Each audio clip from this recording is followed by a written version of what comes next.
first, fast, accurate. With Jennifer Copeland and Rick Shutt. You're watching WSBT 22 News at 6. And we're following some breaking news right now in Mishawaka. We're learning that one person is dead after being hit by a train downtown. Take a look. We have a live picture of the scene right now, and there it is. It happened at Main and 6th Streets. Details very limited at this time. We do know the train is stopped on the tracks and is blocking several crossings. Police are asking everyone to avoid that area. We're continuing to work to get more details on how this happened, and we'll update you as soon as we learn new information about what's going on there.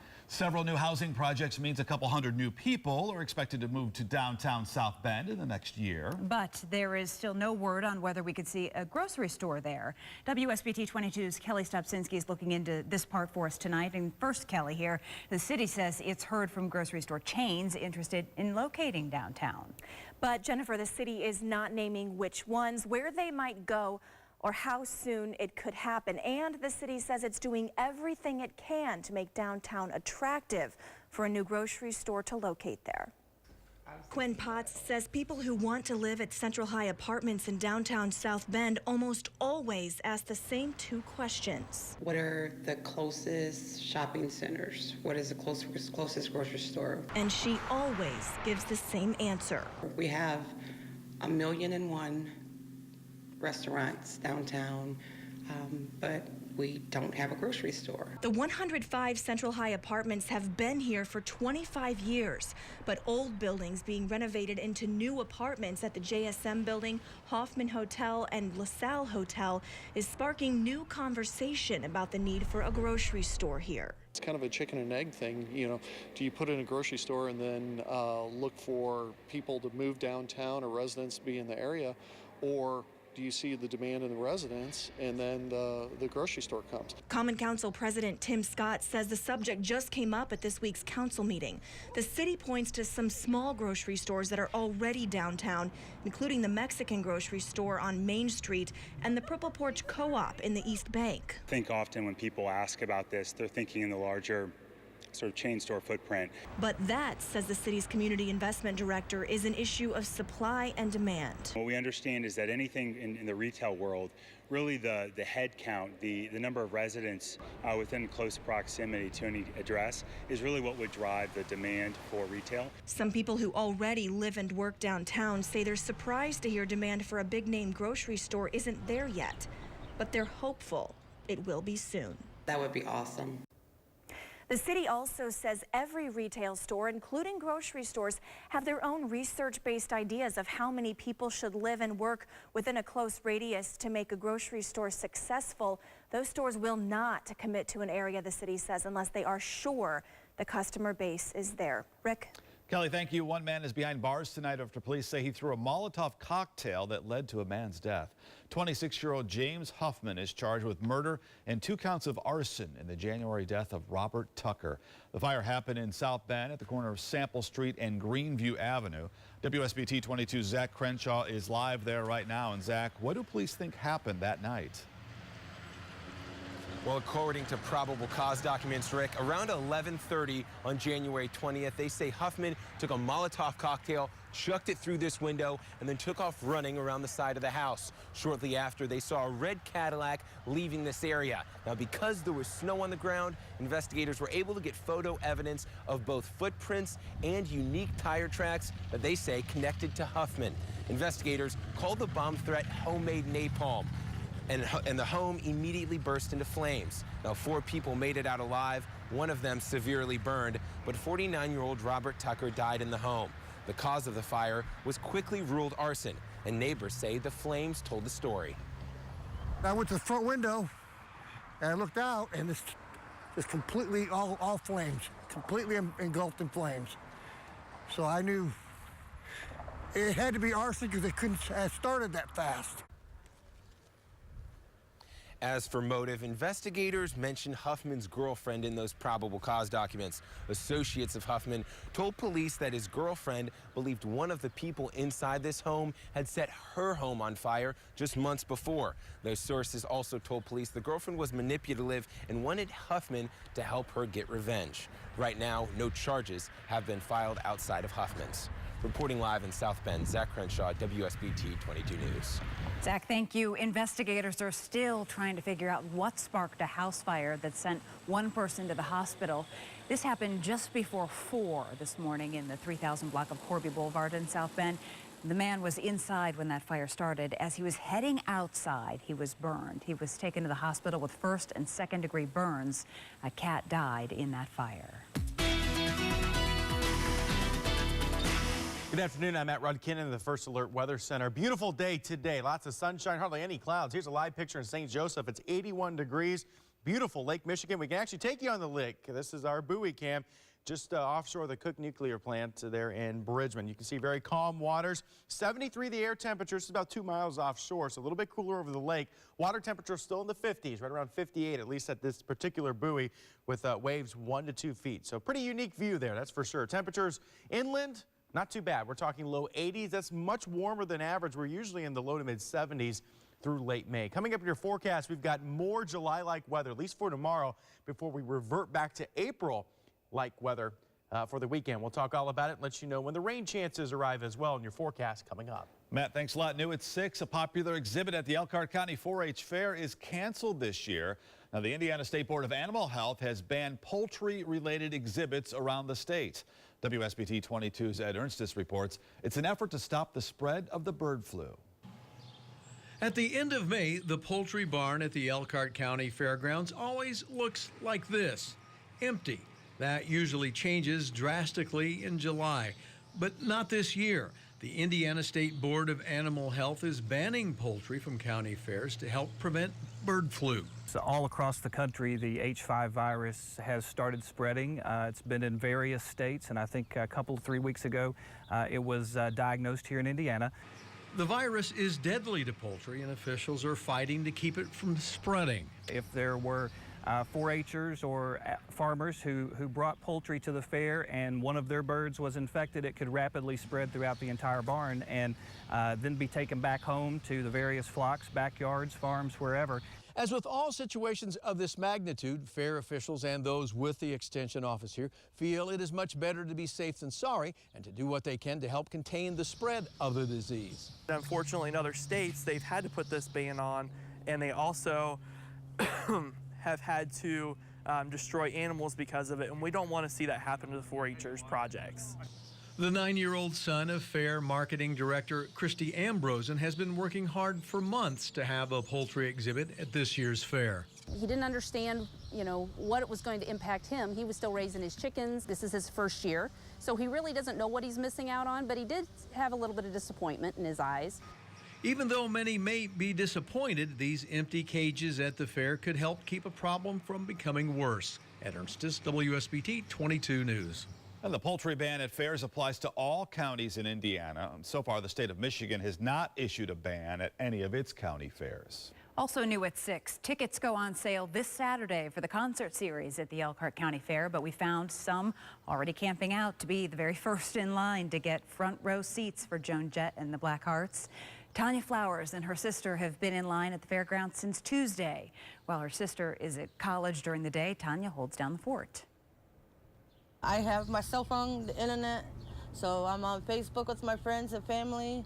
My husband comes out here, he brings me food and stuff when he's not busy at home. My sister brought DVD movies so we could watch movies on a portable DVD. Again, tickets go on sale this Saturday morning. Grandstand seating for performances is free. Well, coming up, they took their plans to South Bend city leaders and they responded. How this group of students is making a difference in their community. And what a great day to soak up some of that sunshine out there. WSBT 22 First Alert meteorologist Matt Rudkin lets us know if it'll last into the weekend. Now, your accurate First Alert weather forecast with meteorologist Matt Rudkin. Pretty good day out there, that's for sure. Yeah, certainly nice. It was warm, but the humidity left with that cold front yesterday, so it felt real dry. It was real pleasant today, that's for sure. Here's live look in Plymouth, reiterates what we're talking about. Lots of blue skies, some fair weather, serious and cumulus clouds out there. Other than that, pretty quiet there in Marshall County. It's 82 in Plymouth, 81 in Goshen, 81 in Elkhart, Benton Harbor, 81 LaGrange, Sturgis, 79 the cool spot For those of you in Warsaw, winds are south and east anywhere from 5 to 10 up to 13 miles an hour. So a little bit of a breeze, but nothing too bad. Dew points, this is a measure of how much moisture is in the air. When you're in the 50s, you can't really feel the humidity, so it feels real comfortable. Once you get in the 60s and especially 70s, that's where it starts getting kind of Florida-like, if you will. But right now, that certainly is not the case. Satellite radar composite, lots of sunshine, some high-thin cirrus clouds coming in this evening. That's ahead of our next weather maker, which will get here beginning tomorrow. But these high-thin cirrus clouds, what they do, when the sun sets, the sun angle is real low, and they kind of reflect that sun angle. So you usually get the oranges and reds with this type of setup. So if you're going to be out and about, sunset tonight's around 9:10 Eastern time. If you have any good pictures, send them our way. Find me on Facebook, Twitter, or you can just email it to me. Here's the rain. This is all coming for tomorrow. This, at least energy, this particular batch will miss us. But nonetheless, you can see the moisture associated with it. But it's going to take a while for it to overcome our dry atmosphere. It's 82 at the airport. The dew point's 54. So that gives you humidity around 38%. That's real dry air. It's going to take a while before the rain, once it falls from the clouds, stops evaporating before it does hit the ground. Temperatures on a wider view, lots of 80s. Around our states. Notice high pressure was in control today. It starts to move away, though. Here comes our next weather maker. It's this cold front. It'll take a while for this to get through, but until it does, we're going to have to keep rain in the forecast. That includes Friday and Saturday. Sunday, though, looks pretty pleasant. Here's futurecast overnight tonight. Nothing to talk about.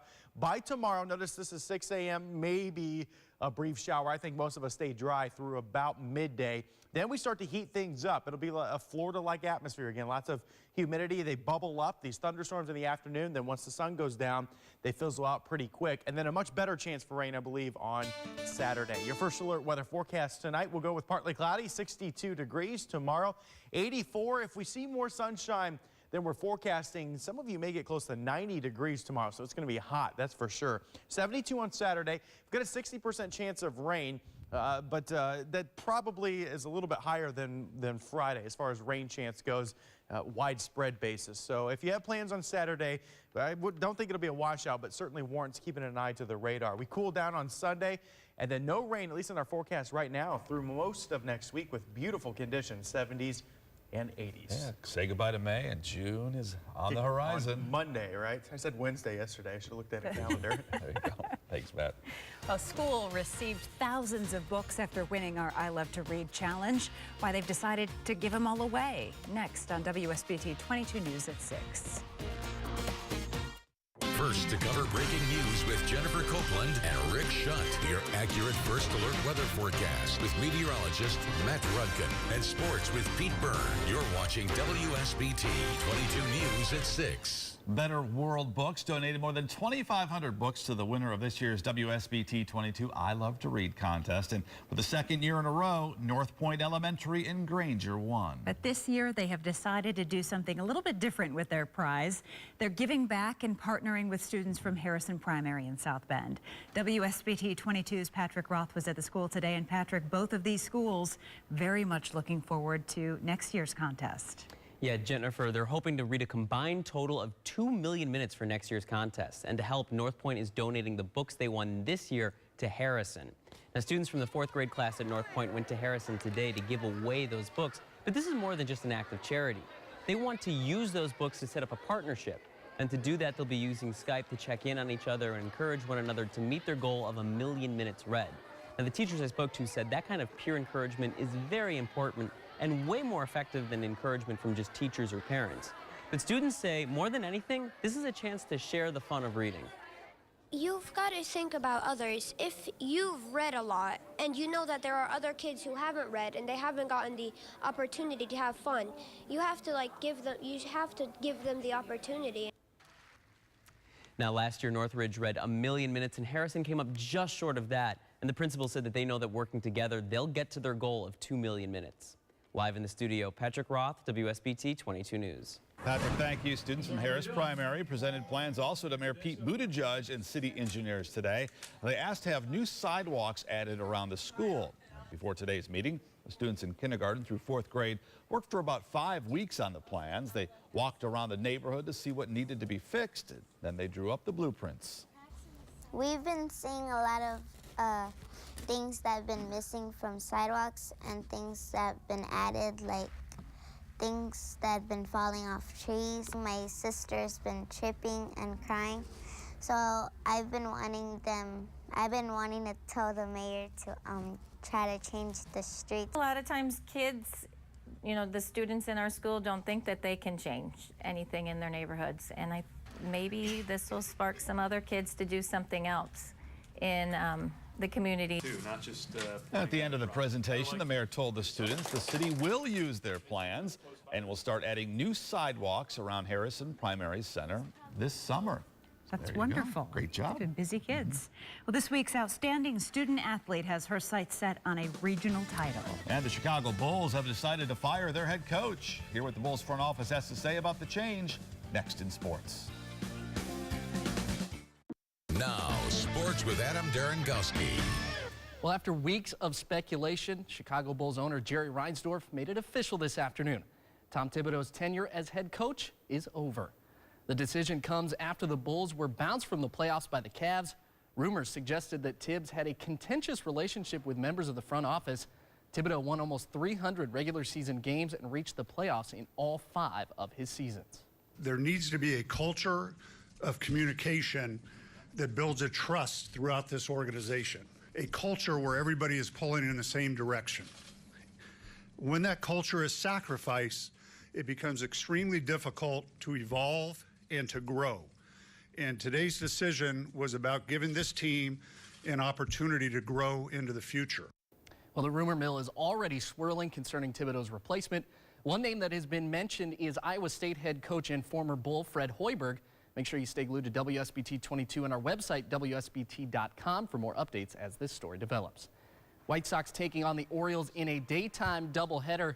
And that guy was brilliant today. Here he strikes out Manny Machado, then Jimmy Paredes, and Adam Jones can get some too. Sale goes 7 2/3 shutout innings with 12 strikeouts as the White Sox win Game 1 3-2. Game 2 of the double dip in the 5th inning currently as the White Sox trailing the O's 4-3. As out on the tennis court, this week's outstanding student athlete has consistently served up aces and sectional titles. I got the chance to catch up with Penn's Haley Snelson. When Penn senior Haley Snelson steps foot on the tennis court, her central focus is attacking the opponent. I'm very competitive and I focus a lot when I play, and I'm more offensive player than defensive, so I really try to attack the ball as much as I can. She really kind of motivates and sets the tone for the team. You know, she has to play their best player every single match, and you know, if she's playing their best player and if she's winning and doing a good job, it kind of motivates the other girls to, you know, push themselves as well. It's a philosophy that she developed in part while playing with former Penn singles state champion Alexandra Brinker. I got to practice with her a lot, which helped my game tremendously, and she's a great player, and she made me feel like really welcome on the team. It really motivated me, and it just showed how great of a player she is and how great I could be. Haley has forged quite the legacy of her own. In her 4 seasons, Snelson has helped the Kingsmen win 4 consecutive sectional titles, amassing a record of over 60 wins and just 14 losses. She has not lost many matches, and that says something because she's played either at 1 or 2 the entire time here at Penn. So, you know, just to play, you know, quality opponents, you know, match in and match out, it does say something to, you know, to have the record that she does. But she doesn't, you know, get this record by just, you know, coming out during the season. She puts a lot of time in the off season. As Haley prepares to play in her 4th consecutive regional, she hopes that the time she's put in will translate to a deep run in the tournament. Just to try, be as good as I could possibly be and play all the best players I can possibly play and get as far as we can as a team. She, of course, heading to Auburn to play her collegiate tennis. One note from Notre Dame football, Eiler Hardy, a member of the Frozen Five, transferring to Bowling Green. Okay, Adam, thanks. No problem. We'll be right back. Nice night. Yeah, I was going to say, it looks like a nice night. Yeah, not too bad at all. Partly cloudy skies tonight. Temperatures fall into the 60s, so a little bit warmer than last night's 52. 84 tomorrow will also be pretty muggy, so it's going to feel like summer. Best chance for rain will be after lunchtime into the afternoon and evening. Could see a few thunderstorms as well. More rain and storms likely on Saturday before we dry out Sunday. That dry pattern lasts through much of next week. Lots of sunshine, 60s, 70s, eventually 80s. Warms up for the kids getting out of school, though. You bet. There you go. All right, we'll see you again at 11 and over at 10 on SBT2. Have a great night.